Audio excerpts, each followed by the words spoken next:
இரவும் கதையும் நேயர்கள் அனைவருக்கும் வணக்கம். இன்னைக்கு நாம கேட்க போறது தங்க நதி எனும் ஒரு ஆழமான காதல் கதை.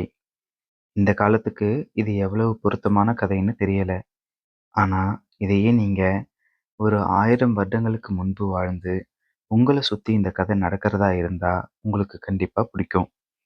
சரி வாங்க கதைக்குள்ள போகலாம். பல தடைகளை மீறி தன் காதலி ஆதினியை மணம் முடிச்ச நீலன் சில காலம் அவளோட தனிமையில வாழ காவேரி நதிக்கரையில உள்ள பூஞ்சோலை கிராமத்திற்கு வந்திருக்கான். என்னதான் காதலிச்சு கல்யாணம் பண்ணியிருந்தாலும் அவங்களுக்குள்ள சின்ன சின்ன சண்டைகள் அப்பப்ப வரத்தான் செஞ்சது. அப்படி சண்டை வரும்போதெல்லாம் ரெண்டு பேரும் நதியின் ஓரமா கொஞ்ச தூரம் நடந்து போயிட்டு வருவாங்க. அது அவங்க சண்டையை சமாதானப்படுத்துறது மட்டும் இல்லாம அவங்களுக்குள்ள ஆழமான காதலையும் உணர வச்சது. இதுக்கு காரணம் அந்த ரம்மியமான சூழல் தான்னு இருவரும் நினைச்சாங்க. அதுவும் ஒரு வகையில உண்மைதாங்க.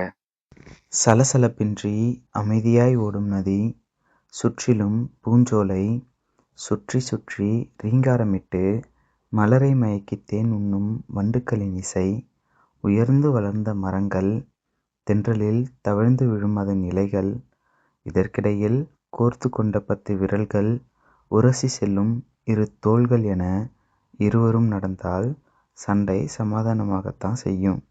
இனிக்கும் இக்கணம் இப்படியே இருக்கட்டும் எனும் இதயங்களில் காதல் பொங்கத்தான் செய்யும். இன்னைக்கு என்னவோ ரெண்டு பேரும் பேசிக்கிட்டே ரொம்ப தூரம் நடந்து போயிட்டாங்க.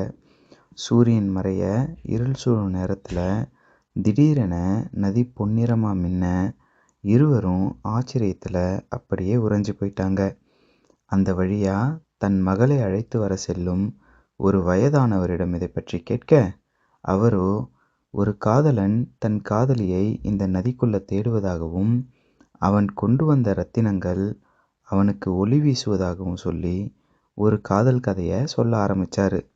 அதாவது பல ஆண்டுகளுக்கு முன்னால கடல் வணிகம் செய்யும் ஒரு இளைஞன் இந்த கிராமத்திற்கு வந்தான். அவன் கடல் வணிகன் மட்டும் இல்ல, இயற்கை குறிப்புகளை வரையும் சிறந்த ஓவியனும் கூட. ஒரு மாலை பொழுதில் இந்த பூஞ்சோலையின் குறிப்புகளை வரைய ஆரம்பித்தான். வரைஞ்சுக்கிட்டு இருக்கும்பொழுது தூரத்துல தண்ணீர் எடுக்க வந்த ஒரு பெண்ணை பார்க்கிறான். அவளின் செந்நிறமாய் மின்னிய கருங்கூந்தலும், செப்பு குடம் இருக்க வளைந்து கொடுத்த இடையும், ததும்பிய நீர் நனைத்த தாவணியும் இவனுடைய அன்றைய முக்கிய குறிப்புகளாகி போனது. அவளை தன் மனதுக்குள்ளே ஏதேதோ சொல்லி வர்ணித்து கொண்டே இருந்தவன் ஒரு ஓவியன் கவிஞனாகி போனதையும் காதலுற்றதையும் உணர்ந்தான்.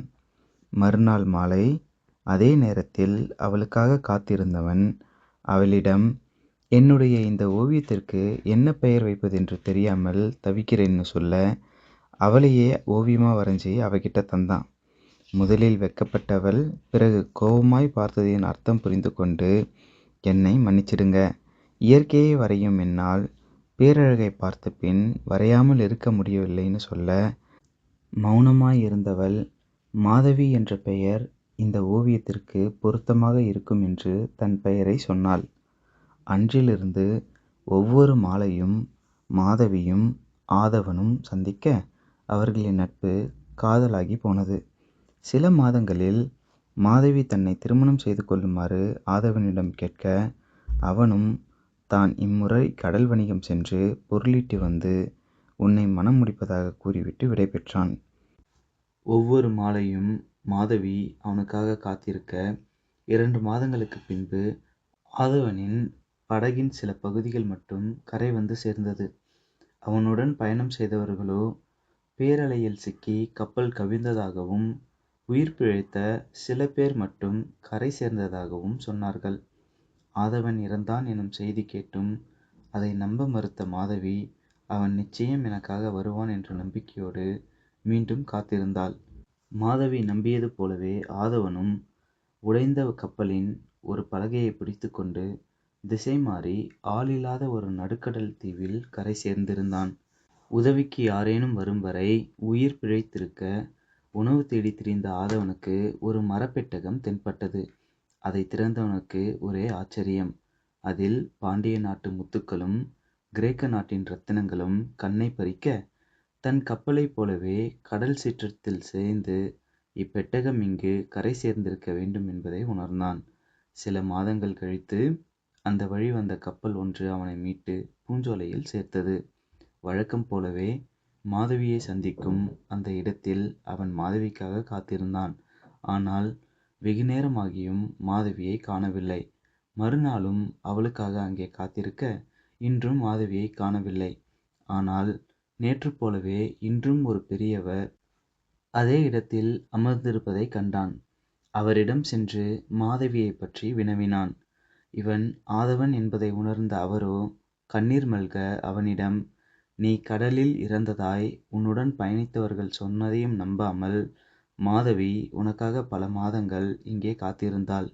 ஒரு நாள் வழக்கம் போல உனக்காக இங்கு காத்திருந்தவள் வீடு திரும்பவே இல்லை என்றார்.